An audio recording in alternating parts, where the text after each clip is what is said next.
पिछले 3 हफ्ते आप लोगों के साथ इस प्रकार की संगति करने के लिए प्रभु ने मुझे अवसर दिया और भाइयों को मैं विशेषकर धन्यवाद देता हूँ। आज वापस हम प्रभु के वचन की ओर आएंगे। पिछले दिनों में हमने प्रभु के सेवक और धन इस विषय के संबंध में कुछ बातों को, छोटी छोटी बातों को मनन करने के लिए प्रभु ने मदद किया। आज हम अय्यूब के पुस्तक के अंदर से एक दूसरे भाग की ओर हमारे ध्यान को लेकर जाएंगे। अय्यूब के पुस्तक 31वां अध्याय, चैप्टर 31, 31वां अध्याय 16 पद से मैं 2-3 पदों को पढ़ता हूं। पद 16, यदि मैंने कंगालों की इच्छा पूरी ना की हो, या मेरे कारण विधवा की आंखों में कभी निराशा छाई हो, या मैंने अपना टुकड़ा अकेला खाया हो और उसमें से अनाथ ना खाने पाए हो, परंतु वो मेरे लड़कपन ही से मेरे साथ इस प्रकार पला जिस प्रकार पिता के साथ, और मैं जन्म ही से विधवा को पालता आया हूं। यदि मैंने किसी को वस्त्रहीन मरते हुए देखा, या किसी दरिद्र को जिसके पास ओढ़ने को ना था और उसको अपनी भेड़ों की ऊन के कपड़े ना दिया हो, और उसने गर्म होकर मुझे आशीर्वाद ना दिया हो, या यदि मैंने फाटक में अपने सहायक देकर अनाथों के मारने का अपना हाथ उठाया हो, तो मेरी बाह कंधे से उखड़कर गिर पड़े और मेरी भुजा की हड्डी टूट जाए। यदि आप 29, 30 और 31 तीनों अध्यायों को अय्यूब के पुस्तक के पढ़ोगे, अय्यूब अपनी एक प्रकार की गवाही दे रहा है। 29वां अध्याय में विशेषकर वो बताते हैं कि मैं पहले कौन था। पहले मतलब अभी उसकी हालत बहुत बुरा है। ऐसी बुरी हालत होने के पहले कौन था, उसके धन संपत्ति, उसका सुविधाएं कैसा था, प्रभु के साथ उसका रिश्ता कैसा था, और उसके नैतिक जीवन कैसा था, उसके बारे में सब बताते हैं। और 31वां अध्याय में विशेषकर वो ये बताते हैं कि जब उसके पास धन संपत्ति था, उसने औरों के प्रति कैसा बर्ताव किया। और जिन पदों को हमने पढ़ा, उन पदों में वो इस बात को जोर देता है कि उन्होंने अपनी धन संपत्ति केवल अपने लिए इस्तेमाल नहीं किया, उन्होंने जरूरतमंद लोगों के पास अपना पैसा पहुंचाया, मदद किया, मतलब दिया, लोगों को दिया। हमने पिछले दिनों में ये देखा, परमेश्वर का सेवक है अय्यूब। परमेश्वर के सेवक और धन, जब एक पापी पश्चाताप करते हैं और तारण उद्धार पाते हैं, उनके जीवन का हर क्षेत्र बदल जाता है। और सबसे प्रथम बदलने वाले क्षेत्रों में से एक क्षेत्र है धन का क्षेत्र। उसके लिए एक उत्तम उदाहरण जक्कई का जीवन में हमें मिलता है। आपको पता है, लूका जो सुसमाचार 19वां अध्याय को हम जब पढ़ते हैं, प्रभु यीशु मसीह और जक्कई के बीच में जब मुलाकात होता है और प्रभु यीशु मसीह जक्कई के घर में जाता है, और फिर उस जक्कई के अंदर से जो शब्द निकलता है, विशेषकर पैसे के संबंध में, चुंगी लेने वाला था, चुंगी लेने वालों का सरदार था। हम ऐसे आमतौर से समझते हैं चुंगी लेने वाले लोग अन्याय से पैसा लेते हैं, है ना। यूहन्ना बपतिस्मा देने वाले जब बपतिस्मा दे रहा था, तो लोग उसके पास आकर पूछने लगे हम क्या करें, और उसमें चुंगी लेने वाले लोग भी थे। और चुंगी लेने वाले लोगों को यूहन्ना ने कहा अन्याय से पैसा नहीं लेना। इनकी आदत होते थे, आज भी ऐसा है ना। रिश्वत लेते हैं, ऊपर का पैसा लेते हैं, 2 नंबर का पैसा लेते हैं। मतलब चुंगी लेने वाले और विशेषकर चुंगी लेने वाले उनका सरदार हमेशा लेते रहते हैं। मतलब उनको जितना भी मिलता है ना, तृप्ति नहीं होता है। दुनिया के लोग ऐसे हैं, संसार के लोग ऐसे हैं, या फिर हम बोलेंगे अविश्वासी लोग ऐसे हैं, जितना भी मिलते हैं ना, तृप्ति नहीं है। परंतु एक बार एक पापी का तारण होता है, प्रभु यीशु के साथ उनका मिलन होता है, जक्कई का भाषा बदलता है। जक्कई की भाषा इसलिए बदलता है क्योंकि जक्कई का दिल बदलता है, जक्कई का स्वभाव बदलता है। अब जक्कई बोलता है, अब मैं दूंगा, मैं देता हूं। देखिए, उद्धार हमारे हर क्षेत्र में प्रभाव डालता है, और उसमें से एक बहुत बड़ा क्षेत्र है पैसा का क्षेत्र।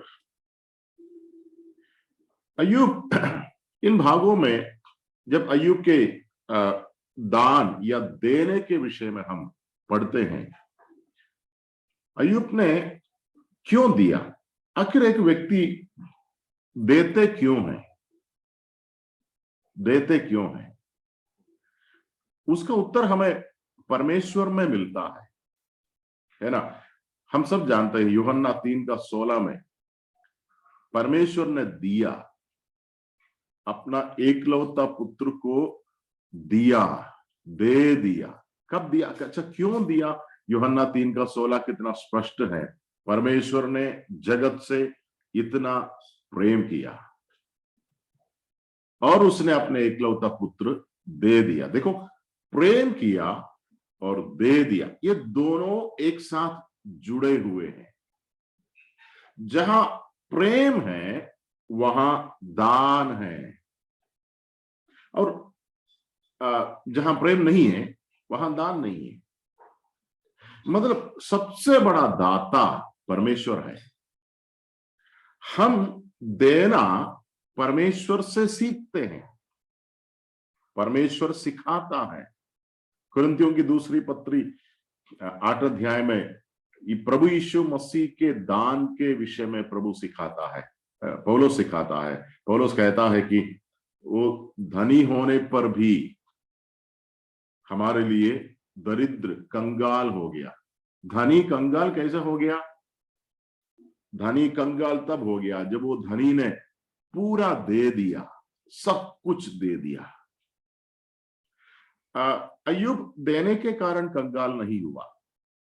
अय्यूब जब धनवान था तो अय्यूब ने बहुत दिया, पर अय्यूब कंगाल देने के कारण नहीं हुआ। अय्यूब कंगाल इसलिए हुआ क्योंकि परमेश्वर ने उसके पास जो भी था उठा लिया। पर यीशु मसीह कंगाल क्यों हो गया? यीशु मसीह कंगाल इसलिए हो गया क्योंकि उसने दे दिया, जो कुछ भी था उसके पास दे दिया। और देने के संबंध में पौलुस विश्वासियों को सिखाता है और विश्वासियों को बताता है, भाइयों देखो, सर्वोच्च उदाहरण हमारे प्रभु है। उसने अपने आप को हमारे लिए इतना दे दिया कि वो शून्य बन गया, कंगाल हो गया। क्यों? इसलिए कि तुम जो कंगाल थे तुम धनी बन जाए। वहां का आत्मिक अर्थ है, भौतिक अर्थ बिल्कुल नहीं है, आत्मिक अर्थ है। परंतु हमारा विषय यह है, हम यदि देते हैं तब देते हैं जब हम प्रेम करते हैं। अय्यूब क्यों दिया होगा? अय्यूब इसलिए दिया होगा क्योंकि अय्यूब के अंदर प्रेम है। कौन सा प्रेम? सबसे पहले प्रभु के प्रति प्रेम, और उसके बाद मनुष्य के प्रति प्रेम। ये दोनों जुड़े हुए हैं ना। प्रभु यीशु मसीह ने कहा, पूरे 10 आज्ञाओं को प्रभु यीशु मसीह ने 2 में निचोड़ किया। पूरे 10 आज्ञा उसका उसका उसका निचोड़ है, समरी है। 2 आज्ञा। सबसे पहले, तू अपने परमेश्वर यहोवा को अपने संपूर्ण मन से प्रेम करना, फिर अपने समान अपने पड़ोसी से प्रेम करना। परमेश्वर से प्रेम, मनुष्य से प्रेम। दे दो, दान देने के लिए एक विश्वासी को प्रेरणा का कारण प्रेम है। बहुत बार हम सेवकों के अंदर एक विचार आता है, अरे हम तो सेवक हैं, हमारे पास इतना पैसा नहीं है हम तो गरीब हैं, हम कैसे देंगे। मतलब हमको लगता है बहुत बार हमको तो दूसरों से लेना चाहिए। देने का काम हमारा नहीं है, लेने का काम हमारा है। परंतु प्रभु का वचन इस बात में बिल्कुल स्पष्ट है। मैं कई पदों को अभी उठाकर पढ़ना नहीं चाहता हूं। मैं एक विशेष घटना आपको याद दिलाना चाहता हूं। प्रभु यीशु मसीह जब एक बार मंदिर में जहां पर लोग पैसा डालते हैं, है ना, वो भंडार के सामने प्रभु यीशु मसीह बैठा हुआ था और प्रभु यीशु मसीह देख रहा था लोग कैसे डालते हैं, कितना डालते हैं ऐसा नहीं, लोग कैसे डालते हैं। फिर हम जानते हैं एक बहुत से धनवान आकर अपने धन के हिसाब से पैसा डाला। एक विधवा आई जिसने 2 सिक्का डाला। हजारों रुपयों के सामने 2 सिक्का, और प्रभु यीशु खुद कहता है यह तो उसकी पूरी जीविका था। उसके पास, वो तो गरीब है और विधवा है, उसके पास कुछ भी नहीं था और जो था उसने डाल दिया। प्रभु ने ऐसा कभी नहीं बोला विधवा को, अरे विधवा, हरे हे स्त्री, तुम्हारे पास तो पैसा नहीं है, तुम देने की जरूरत नहीं है, तुम डालने की जरूरत नहीं है, आखिर केवल 2 सिक्का तुम्हारे पास है, क्यों तुम्हें देना है, अपने पास रख लेना, अपनी जरूरत के लिए इस्तेमाल करना। प्रभु भी जानता है तुम गरीब है, इसलिए गरीबों को देने की जरूरत नहीं है, तुम ये पैसा अपने पास रख लो। ऐसा प्रभु ने नहीं बोला।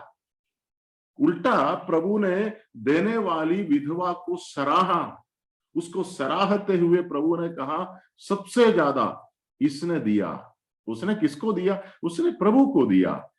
वहां पर एक बात, कई बातें हम सीखते हैं, पर एक बात प्रभु हमें सिखाता है, वो ये है, गरीब होना नहीं देने के लिए कोई कारण नहीं है। मतलब गरीब होना कोई बहाना नहीं है, अरे मेरे पास कुछ नहीं है, मैं नहीं दे सकता। उस एक घटना में प्रभु यीशु मसीह हमें सिखाता है, गरीब हो धनवान हो, देने की जिम्मेदारी सबको है, सभी लोग देना है। और एक और उदाहरण मैं आपको दिखाना चाहूंगा, वो कुरिन्थियों की दूसरी पत्री में है। और यदि कुरिन्थियों की दूसरी पत्री 8 और 9 अध्यायों को हम जब पढ़ते हैं, देने के संबंध में पूरे दोनों अध्यायों में पौलुस कई बातें बताता है। उन सारी बातों में हम नहीं जाएंगे, पर एक विशेष शब्द मैं आपको दिखाना चाहूंगा। 8वां अध्याय के, कुरिन्थियों की दूसरी पत्री 8वां अध्याय के दूसरा पद मैं पढ़ता हूं कि क्लेश की बड़ी परीक्षा में उनके बड़े आनंद और भारी कंगालपन में उनकी उदारता बहुत बढ़ गई। उनके विषय में मेरी ये गवाही है कि उन्होंने अपनी सामर्थ्य भर, वरन सामर्थ्य से भी बाहर मन से दिया। मकदोनिया के कलीसिया के विश्वासियों के विषय में जब पौलुस कहता है, पौलुस के अंदर बड़ा घमंड है या गर्व है, कहता है कि उनके विषय में मैं गवाही देता हूं।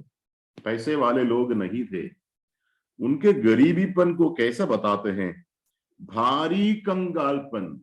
वो क्या कंगालपन होगा शायद हम अंदाजा नहीं लगा सकते हैं, भारी कंगालपन। पर भारी कंगालपन में उनकी उदारता बहुत बढ़ गई। वो स्त्री के विषय में वही है, उनके पूरी जीविका है 2 सिक्का, लेकिन वो दो सिक्का दे दिया उसने। और यहां पर ये लोग कैसा दिया, 4 पद को यदि आप पढ़ेंगे, पद 4, और इस दान में और पवित्र लोगों की सेवा में भागी होने के अनुग्रह के विषय में हमसे बार बार बहुत विनती की। देखो, आजकल उल्टा होता है ना, हम लोगों को बोलते हैं, विश्वासियों हमें देना चाहिए, दूसरे विश्वासियों की मदद करना चाहिए, गरीबों की मदद करना चाहिए, सेवकों की मदद करना चाहिए, हमें दूसरे विश्वासियों को बताना पड़ता है। लेकिन यहाँ उल्टा है। यहाँ विश्वासी लोग, प्रभु के दास, विशेषकर पौलुस को विश्वासी लोगों ने विनती किया, ब्रदर हमको बताइए हम कब दे, हम कैसे दे, आप हमको बताइए। देखिए, हमसे बार बार बहुत विनती की, किसके विषय में? देने के विषय में। पौलुस उनसे विनती नहीं किया, अरे आप लोग दीजिए दीजिए, ऐसा नहीं। उल्टा विश्वासी लोग पौलुस से विनती किया, ब्रदर हमको बताइए, प्लीज बताइए, हम कब दे, कैसा दे। क्या उदारता है, क्या मन है। ये कैसे लोग हैं?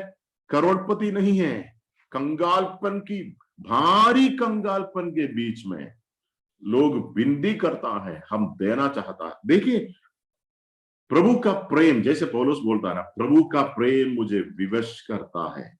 भाई लोग, हम कभी भी ये बहाना ना बताए, मैं तो एक सेवक हूं, मेरे पास पैसा नहीं है, मैं कैसा दूं।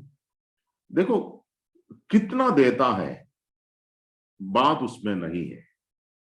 जैसे हमने देखा, विधवा जब दिया, प्रभु देख रहा था। क्या देख रहा था?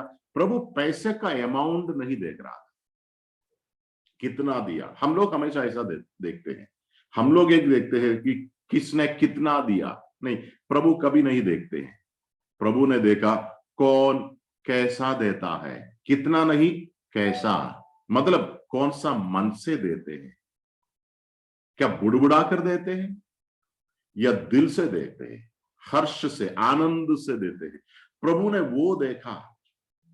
मतलब आपके पास नहीं है तो उसके हिसाब से देंगे, आपके पास है तो उसके हिसाब से देंगे, परंतु देंगे कितना, वो बड़ी बात नहीं है, देंगे, क्योंकि आप परमेश्वर के प्रेम से प्रेरित होता है।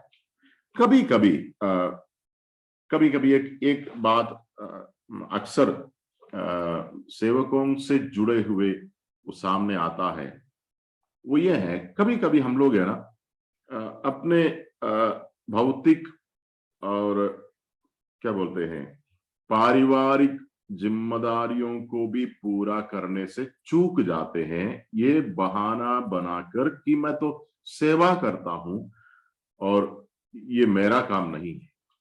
विशेष करके अपने माता पिता के देखभाल करने के विषय में। मैं एक सेवक हूं। सेवक होने का मतलब ये नहीं है मैं सेवा के लिए निकल गया और माता पिता की जिम्मेदारी अब मेरी नहीं है। ये एक गलत बात है। प्रभु यीशु मसीह ने इसके ऊपर कुछ टिप्पणी किया या फिर कुछ विचार हमारे सामने रखा है। मैं वो भी थोड़ा पढ़ना चाहूंगा। मत्ती 15 अध्याय का, मत्ती के सुसमाचार 15 अध्याय के 5वां पद में थोड़ा पढ़ता हूं। मैथ्यू चैप्टर 15 उसका 5 और 6 पदों को देखिए। पर तुम कहते हो कि यदि कोई अपने पिता या माता से कहे, जो कुछ मुझे तुझसे लाभ पहुंच सकता था वो परमेश्वर को भेंट चढ़ाया जा चुका, तो वो अपने पिता का आदर ना करे। इस प्रकार तुमने अपनी परंपरा के कारण परमेश्वर का वचन टाल दिया। और प्रभु उनसे कहता है, कपटियों, तुम कपटी हो। तुम बोलते हैं मुझे अपने माता पिता को जो कुछ देना था मैंने प्रभु को दे दिया। मतलब क्या है? मतलब यह है, अभी माता पिता को देने के लिए मेरे पास कुछ नहीं है। तुम कौन है? तुम कपटी हैं। मतलब प्रभु यीशु मसीह एक बात यहां पर स्पष्ट करते हैं। जैसे आप मत्ती 22 में जाते हैं, वहां पर एक बार कोई प्रभु की परीक्षा करने के लिए आया और प्रभु से पूछा, कैसर को कर देना उचित है? तो प्रभु ने कहा कि एक सिक्का दिखाओ। किसी ने सिक्का दिया। फिर प्रभु ने पूछा, सिक्के के ऊपर किसका मुहर है? लोगों ने कहा कैसर का मुहर है। प्रभु ने कहा जो कैसर का है वो कैसर का दो, कैसर को दो, और जो परमेश्वर का है तो परमेश्वर को दो। मतलब लोग उसको बातों में पकड़ने के लिए आए थे, लेकिन प्रभु के बातों के सामने कोई कुछ बोल नहीं पाया, वापस चला गया। मतलब यहाँ पर हर विश्वासी के ऊपर एक एक जिम्मेदारी है। जो कैसर का है, कैसर का मतलब जो सरकार का है, सरकार को दो, उसमें से चोरी मत करो।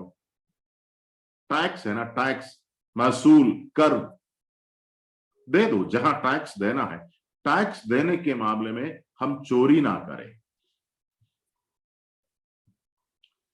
वो सरकार का है, दे दो।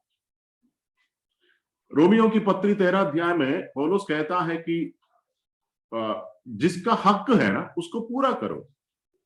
उसके बाद कहता है जहां महसूल देना है दे दो, कर देना है दे दो, वो तुम्हारा कर्ज है।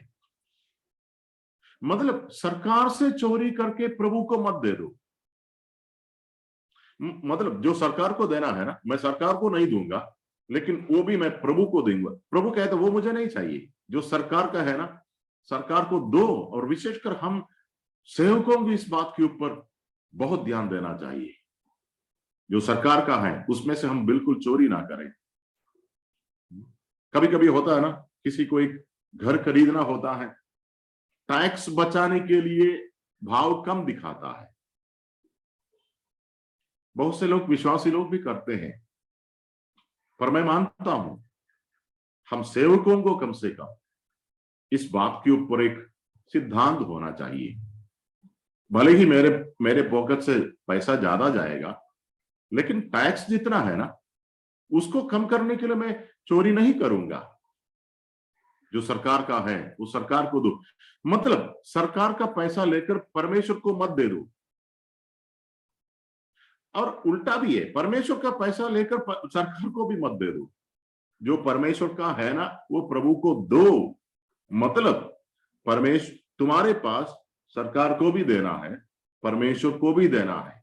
यहां पर उसी प्रकार कुछ बातें प्रभु सामने लाता और कहता है जो माता पिता को देना है ना वो प्रभु को मत दे दो, वो माता पिता को दो। हम में से कुछ लोगों के माता पिता विश्वास में नहीं होंगे, उनके उद्धार के लिए हम जरूर प्रार्थना करते हैं, चिंता करते हैं, बोझ रखते हैं।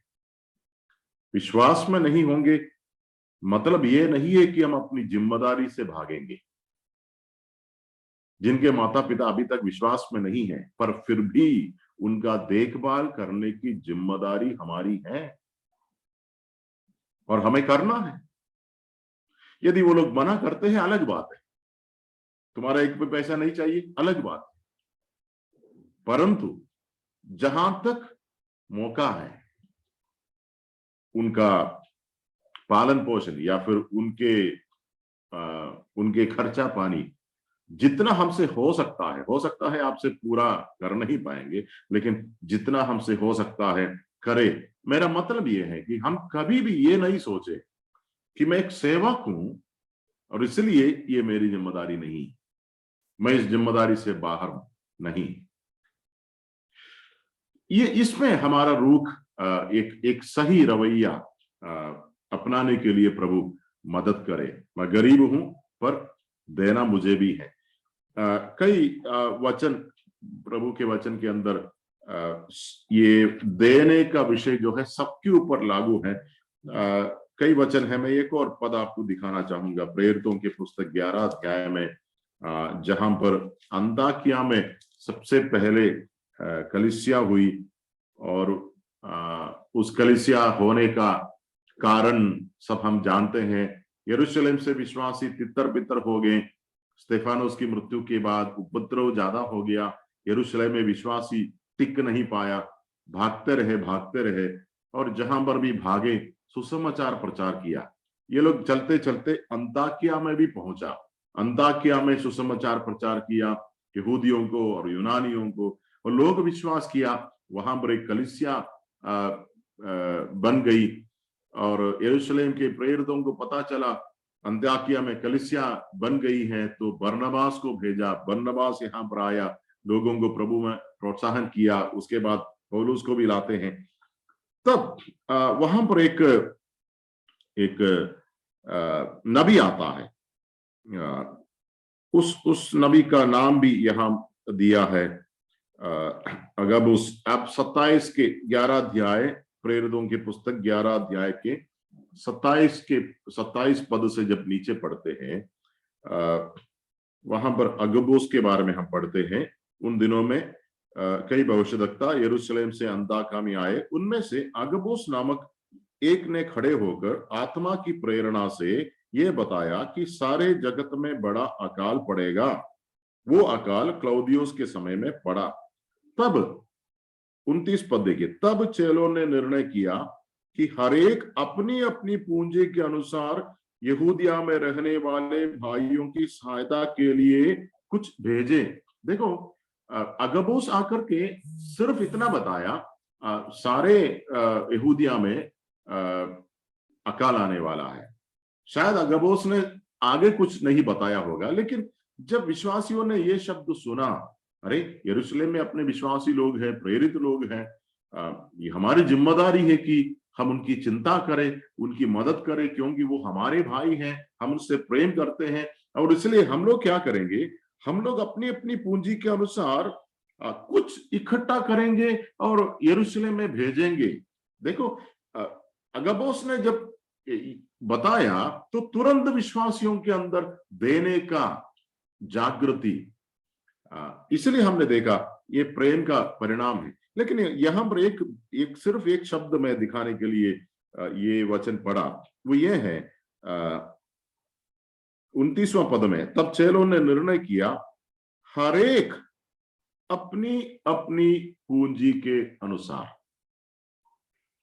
कौन कितना देता है नहीं, वो किसी को पता करने की जरूरत नहीं, पता होने की जरूरत नहीं। मैंने कितना दिया, बाजू वाले भाई को बताने की जरूरत नहीं, बाजू वाले भाई ये पूछने का भी जरूरत नहीं, क्योंकि हरेक अपनी अपनी पूंजी, हरेक ने दिया। लेकिन हरेक ने दिया मतलब क्या है, एक भी छोड़ा नहीं, एक ने भी।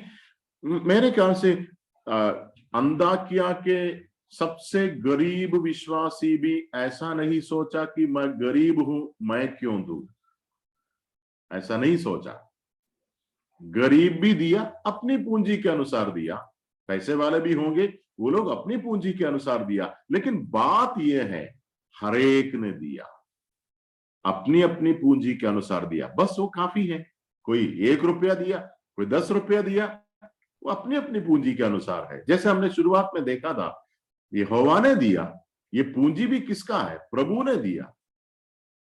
प्रभु ने जिस प्रकार दिया उसके अनुसार दिया। मतलब यह है, देने के संबंध में किसी को भी छूट नहीं है ना। देना सबको है। मैं गरीब हूं फिर भी मुझे देना है, क्योंकि मैं प्रभु से प्रेम करता हूं। पुराना नियम में प्रभु ने कहा, जब तुम फसल काटते हैं ना, सबसे पहला उपज प्रभु के पास लाना। फिर प्रभु ने कहा 10वांश प्रभु के पास लाना।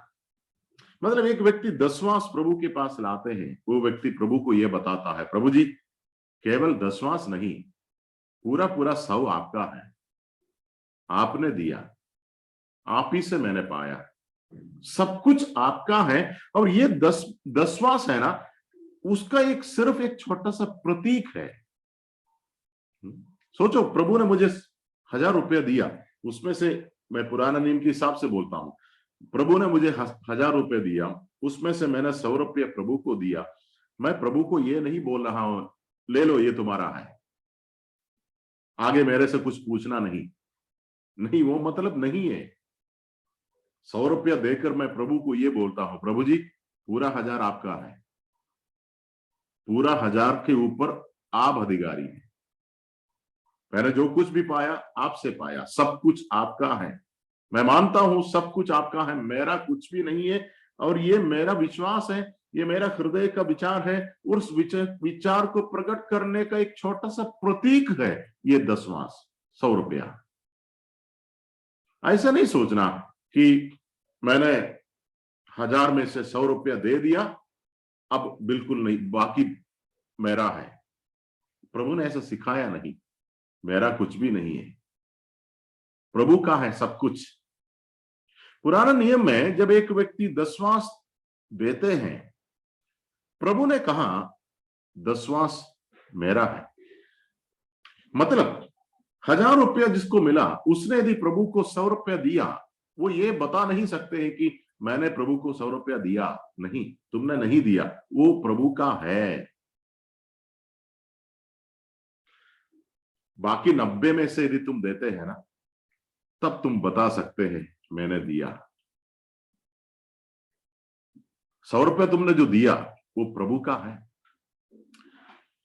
हमें ये सेवकों को भी ये सीखना चाहिए कि मेरे पास जो पैसा आता है ना, उसमें सबसे पहले प्रभु के लिए जो है वो मैं अलग करूं। वो आप निर्णय करेंगे कितना अलग करेंगे,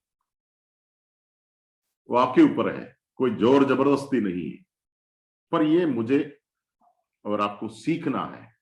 मुझे जो मिलता है ना, ऐसा नहीं कि घर का पूरा खर्चा होने के बाद फिर मैं देखूंगा, यदि बाकी कुछ बचेगा तो मैं प्रभु को दूंगा। ऐसा कभी ना हो। सबसे पहले प्रभु का, सबसे पहले प्रभु का, उसके बाद मेरा। उसके बाद मेरा भी जब कहते हैं, वो मेरा नहीं है, प्रभु ने दिया, प्रभु का है। तभी तो हमने अय्यूब की पुस्तक के पहला अध्याय में से देखा था। अय्यूब कहता है प्रभु ने दिया और प्रभु ने ले लिया, प्रभु का है।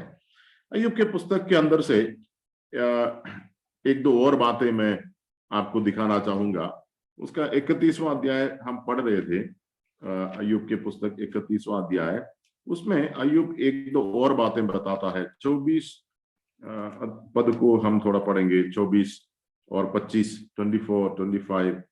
यदि मैंने सोना का भरोसा किया होता या कुंदन को अपना आसरा कहा होता, या अपने बहुत से धन और अपनी बड़ी कमाई के कारण आनंद किया होता। और बाकी आगे पढ़ने से पता चलता है कि वो क्या बोलना चाहता है। मतलब यह है, यहां पर स्पष्ट है। अय्यूब कहता है कि मेरे पास बहुत पैसा था, लेकिन मैंने उसको भरोसा नहीं किया। मेरे पास जब बहुत पैसा आया, पैसे के कारण कभी भी मेरे अंदर आनंद नहीं आया। ये कभी कभी होता है ना हमसे। पैसे का लालच, प्रभु का वचन कहता है कि पैसे के लालच सारी बुराइयों का जड़ है। मेरे अंदर पैसे का लालच है, कैसा पता चलेगा मुझे? कभी कभी वो लालच है ना, अंदर गहराई में होगा, किसी को दिखेगा नहीं। यहां पर एक दो इशारा अय्यूब देता है। पैसा का लालच पता करना है ना, एक भरोसा।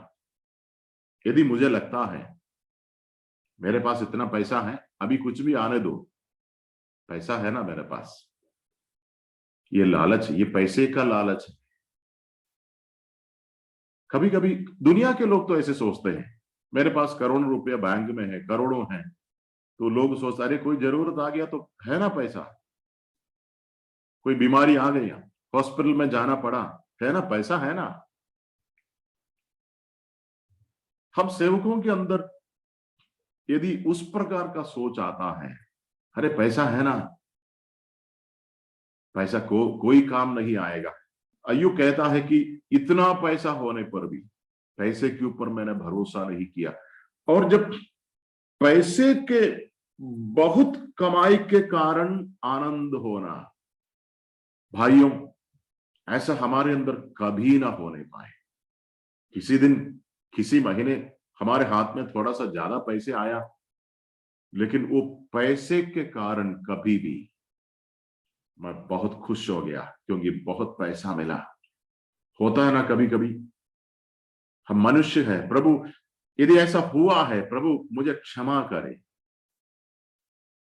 क्योंकि प्रभु ने मुझे कितनी बार सिखाया, बेटा ये पैसा है ना चिड़िया जैसा है, पंख लगाकर उड़ जाएगा। नीति वचन के पुस्तक में सुलेमान कहता है ये पैसा है ना चिड़िया है, पंख लगाकर उड़ जाएगा, तुम्हें पता भी नहीं चलेगा कब उड़ गया। इसलिए जब थोड़ा सा पैसा तुम्हारे पास आता है ना, उसके कारण आनंद मत करो, ये टिकने वाला नहीं है। पैसे का लालच, मतलब ये सब पैसे का लालच पता करने का परीक्षण है। यहां पर अय्यूब कहता है कि मैंने कभी लालच नहीं किया। मैं एक और बहुत ही एक मुख्य विचार जो बाइबल के अंदर, विशेषकर नया नियम के अंदर प्रभु पैसे के संबंध में देता है, अय्यूब का एक अनुभव के साथ थोड़ा सा जोड़ना चाहता हूं। अय्यूब के पुस्तक 42वां अध्याय में वापस आएंगे। अय्यूब के पुस्तक 42 चैप्टर 42, 42वां अध्याय अंतिम अध्याय है। इस अध्याय के आखिरी भागों में आते हैं तो अय्यूब का हालत एकदम बदल जाता है, लेकिन वो केवल आखिरी पदों में है। 42वां अध्याय तक, पहला अध्याय से लेकर 42वां अध्याय तक के बीच में अवधि कितना है, समय सीमा क्या है, मुझे नहीं मालूम। कुछ दिन बीत गया होगा, कुछ महीने बीत गया होगा, मुझे कोई आइडिया नहीं है, परंतु कुछ समय जरूर बीता। कंगालपन, शारीरिक दर्द और पीड़ा, उसके अलावा मानसिक तनाव, बच्चों के मरने का दुख, ये सब सहते हुए अय्यूब ने कुछ दिन जरूर काटा। परंतु उसके बीच में अंतिम भागों में कुछ हुआ। आप 38वां अध्याय से आगे जब पढ़ते हैं 41वां अध्याय तक, 38वां अध्याय से 41वां अध्याय तक कुछ हुआ। वो क्या है, उसका एक समरी, उसका एक निचोड़ 42वां अध्याय में अय्यूब खुद बताता है। वो हम थोड़ा पढ़ेंगे। 5वां पद, मैंने कानों से तेरा समाचार सुना था, परंतु अब मेरी आंखें तुझे देखती हैं। पहले के अनुभव के विषय में अय्यूब कहता है, मैंने कानों से तेरा समाचार सुना था, अभी मेरी आंखें तुझे देखती हैं।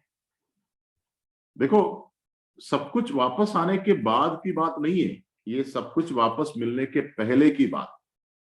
मतलब अभी भी अय्यूब दर्द में है, पीड़ा में है, अभी भी दरिद्र है, लेकिन 38वां अध्याय से एक एक एक बहुत बड़ी चमक, क्या बोलते हैं, एक बहुत बड़ा धन अय्यूब ने प्राप्त किया। वो क्या है, इस अनुभव से गुजरते गुजरते गुजरते परमेश्वर अय्यूब के सामने प्रकट होता है और अय्यूब से बातें करने लगता है। प्रश्न के ऊपर प्रश्न प्रभु ने पूछा, प्रश्न के ऊपर प्रश्न। इन सारे प्रश्नों के द्वारा परमेश्वर अपने आप को प्रकट कर रहा था अय्यूब के सामने। 38 अध्याय से परमेश्वर ने अपने आप को प्रकट किया और इस वेदना पीड़ा के बीच में अय्यूब ने परमेश्वर को और अधिक पाया, परमेश्वर का प्रकाशन और अधिक मिला, परमेश्वर का प्रकटीकरण अय्यूब को और अधिक प्राप्त हो गया। ये एक सिद्धांत है। सिद्धांत क्या है? सिद्धांत यह है, आप दुनिया के पैसे के प्रति ईमानदार रहोगे, आपको इस दुनिया में मिलने वाले प्रतिफलों में से एक प्रतिफल यह है, आपको परमेश्वर का प्रकाशन और अधिक मिलेगा। देखो, एक आजमाने का तरीका है। प्रभु, जैसे हमने पिछले दिनों में देखा था ना, कुरिन्थियों की पत्री में पौलुस कहता है कि कुछ लोगों को हमने पैसे का जिम्मेदारी सौंपा, लेकिन पैसे के जिम्मेदारी सौंपने से पहले हमने उनको आजमाया कई बार। कई बातों में अजमाने के बाद उनके ऊपर पैसे की जिम्मेदारी सौंपा। मैं आपको बताऊंगा भाइयों, मैं आपको एक वचन दिखाकर बंद करूंगा। लूका के सुसमाचार 16 अध्याय, लूका के सुसमाचार 16 अध्याय काफी एक लंबा भाग है जहां पर प्रभु यीशु मसीह धन के विषय में बहुत सारी बातें बताते हैं, परंतु एक छोटी सी बात मैं आपको यहां से दिखाना चाहूंगा। 10 और 11 देखिए, 16 अध्याय, लूका रचित सुसमाचार 16 अध्याय 10 और 11। जो थोड़े से थोड़े में सच्चा है वो बहुत में भी सच्चा है, और जो थोड़े से थोड़े में अधर्मी है वो बहुत में भी अधर्मी है। इसलिए जब तुम अधर्म के धन में सच्चे ना ठहरे तो सच्चा धन तुम्हें कौन सौंपेगा, और यदि तुम पराये धन में सच्चे ना ठहरे तो जो तुम्हारा है उसे तुम्हें कौन देगा। कई बातें इन पदों में है। एक बात, थोड़े से थोड़े में भी हमें सच्चे होना है, 1 रुपए में भी। कभी कभी हम लोग सोचते हैं ना 1 रुपया कोई बड़ी बात नहीं, नहीं 1 रुपया कोई बड़ी बात नहीं है, परंतु प्रभु देखता है, प्रभु देखता है। 1000 रुपए में शायद हम लोग ईमानदारी दिखाएंगे, क्योंकि 1000 रुपया बड़ा रकम है। 1000 रुपए में कुछ गड़बड़ी करेगा लोगों को पता चलेगा, पर 1 रुपया कौन देखता है? प्रभु देखता है। 1 रुपया। अब प्रभु कहता है, ये एक प्रमाण है, 1 रुपए में तुम ईमानदार होगे ना, 1000 में भी ईमानदार होंगे। 1 रुपए में तुम सच्चे नहीं ठहरोगे, 1000 में भी नहीं होगा। छोटी छोटी बातों में, छोटी छोटी बातों में ईमानदारी। अच्छा, ये कहते कहते फिर 11वां पद में, 11 और 12 में एक बहुत बड़ा विषय प्रभु बताता है, अधर्म के धन। अधर्म के धन, या हम ये बोल सकते हैं कि पूरे दुनिया का भौतिक धन, धन संपत्ति, हम जिसको रुपया पैसा बोलते हैं ना, इसमें यदि हम सच्चा ना ठहरेंगे तो सच्चा धन तुम्हें कौन सौंपेगा। अच्छा, ये सच्चा धन क्या है? स्वर्ग में मिलने वाले प्रतिफल के विषय में नहीं बता रहे। यहां स्वर्ग में प्रतिफल मिलेगा वो तो अलग बात है, यहां स्वर्ग के प्रतिफल के बारे में नहीं बताते हैं। यहां पृथ्वी में सौंपे जाने वाले धन के विषय में कहता है। मतलब पृथ्वी में 2 प्रकार का धन है, एक अधर्म का धन जो दुनिया का धन संपत्ति है, उसमें जो सच्चा नहीं है उनको सच्चा धन कैसे सौंपेगा। सच्चा धन क्या है? इसलिए मैंने कहा अय्यूब की पुस्तक 38, 39, 40, 41 अध्यायों को हम जब पढ़ेंगे ना, परमेश्वर सच्चा धन अय्यूब को सौंप रहा था। सच्चा धन क्या है? सच्चा धन अपना प्रकाशन है, अपना प्रकाशन। भाइयों, सेवकों, एक सेवक को इससे बड़ा कोई धन नहीं है। सच्चा धन वो है परमेश्वर का प्रकाशन, वचन का प्रकाशन। मतलब वहां पर 12 पद में हमने देखा, यदि तुम पराये धन में सच्चे ना ठहरे तो जो तुम्हारा है उसे कौन तुम्हें सौंपेगा। हमारा कहने के लिए एक ही धन है, वो बैंक में जो पैसा है वो नहीं है, वो हमारा नहीं है, वो हमारा नहीं है। मेरा कहने के लिए एक ही धन है, वो प्रभु का प्रकाशन है ना। अय्यूब के पुस्तक के अंदर कई रेफरेंसेस है। पहला अध्याय में सब कुछ गया, अब आगे अध्याय में आते एक जगह पर अय्यूब कहता है कि मैं जानता हूं मेरा छुड़ाने वाला जीवित है। मेरा पैसा मेरा नहीं है, पैसा मेरा गया, बच्चे भी मेरा गया, मेरे पास अभी मेरा कहने के लिए कुछ भी नहीं है, परंतु मेरा छुड़ाने वाला जीवित है। मैं एक दिन उसको देखूंगा, अपनी आंखों से उसको देखूंगा। यह है प्रकाशन। उसके लिए क्या चाहिए?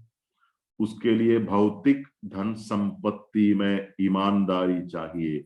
जो भौतिक धन संपत्ति में ईमानदार नहीं है, प्रभु उसको अपना प्रकाशन नहीं देगा। आत्मिक प्रकाशन यदि आपको मिलना है, रुपया पैसे में ईमानदार होना जरूरी है। जो रुपए पैसे में बेईमान है, ऐसे लोगों को प्रभु आत्मिक प्रकाशन नहीं देगा। ये एक बहुत बड़ा सिद्धांत है। सबसे पहले हम सेवकों को सीखना चाहिए। प्रभु होने दे। उस बात को बोलने के बाद अगला शब्द प्रभु ने क्या कहा? 13 पद में, लूका 16 का 13, कोई दास 2 स्वामियों की सेवा नहीं कर सकता, क्योंकि वो तो एक से बैर और दूसरे से प्रेम रखेगा, या एक से मिला रहेगा और दूसरे को तुच्छ जानेगा। तुम परमेश्वर और धन दोनों की सेवा नहीं कर सकते। कोई भी दास 2 स्वामियों की सेवा नहीं कर सकता। तुरंत सबसे पहले हमारे मन में याद आएगा, हाँ सही है, हम परमेश्वर और शैतान दोनों की सेवा नहीं कर सकते, वो है। लेकिन यहां पर प्रभु परमेश्वर और शैतान के विषय में नहीं बोलते हैं। प्रभु कहता है 2 स्वामियों में एक स्वामी परमेश्वर है, दूसरा स्वामी धन है। धन एक स्वामी है, मतलब धन का जो पावर है ना, धन में जो ताकत है, उसके ऊपर प्रभु जोर देता है। धन में बहुत ताकत है। अच्छा, हम किसी भी स्वामी का सेवक बनते कैसे हैं? अभी परमेश्वर के सेवक हम हैं। प्रभु ने हमको सेवक कैसे बनाया? जबरदस्ती थोड़ी बनाया, जबरदस्ती नहीं बनाया। प्रभु ने सेवा के लिए बुलाहट दिया, हमने उस बुलाहट को स्वीकार किया, हमने सेवा के लिए अपने आप को समर्पण किया। प्रभु ने किसी को भी जबरदस्ती सेवक नहीं बनाता है। इसी प्रकार धन भी है। धन किसी को भी जबरदस्ती सेवक नहीं बनाता है। एक व्यक्ति अपने आप को जब धन के सामने अपने घुटना टेकते हैं, सिर झुकाते हैं, तब सेवक बनता है। पर यह शब्द प्रभु ने इसलिए इस्तेमाल किया, बच्चों धन में बहुत ताकत है। धन, क्योंकि धन एक स्वामी है। क्या क्या करता है धन? हम अखबारों में पढ़ते हैं, न्यूज में सुनते हैं, और हम विश्वासियों के बीच में भी कितनी बातें सुनते हैं। धन जो कुछ भी करता है ना, भयंकर है। पैसा हमें चाहिए, पर डरते हुए हम पैसे को इस्तेमाल करेंगे, क्योंकि याद रखेंगे हमेशा ये एक स्वामी है। इसके हाथों में मैंने यदि अपना गर्दन दे दिया ना, तो मुझे बर्बाद कर देगा ये। पैसे इस्तेमाल हम जरूर करेंगे, पर डर के साथ इस्तेमाल करेंगे, क्योंकि ये बहुत बुरा दुष्ट स्वामी है धन। प्रभु ने कहा तुम परमेश्वर और धन दोनों की सेवा नहीं कर सकते। हमने शायद पिछले दिनों में भी देखा कि पुराना नियम में है ना, गेहजी एक सेवक था, परंतु वो धन का सेवक बन गया, और उसका परिणाम हमने देखा। उसके जीवन को बर्बाद कर दिया। आखिरी में मैं पौलुस का उस जाने माने पद को पढ़कर बंद करूंगा। पहला तीमुथियुस 6वां अध्याय, तीमुथियुस की पहली पत्री 6वां अध्याय, उसका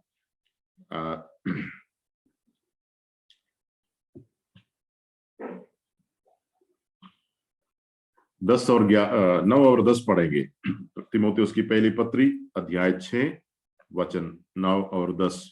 पर जो धनी होना चाहते हैं वे ऐसी परीक्षा और फंदे और बहुत सी व्यर्थ और हानिकारक लालसाओं में फंसते हैं जो मनुष्यों को बिगाड़ देती हैं और विनाश के समुद्र में डुबा देती हैं। 10वां पद, क्योंकि रुपए का लोभ सब प्रकार की बुराइयों की जड़ है, जिससे प्राप्त करने का प्रयत्न करते हुए बहुतों ने विश्वास से भटक कर अपने आप को नाना प्रकार के दुखों से छलनी बना लिया है।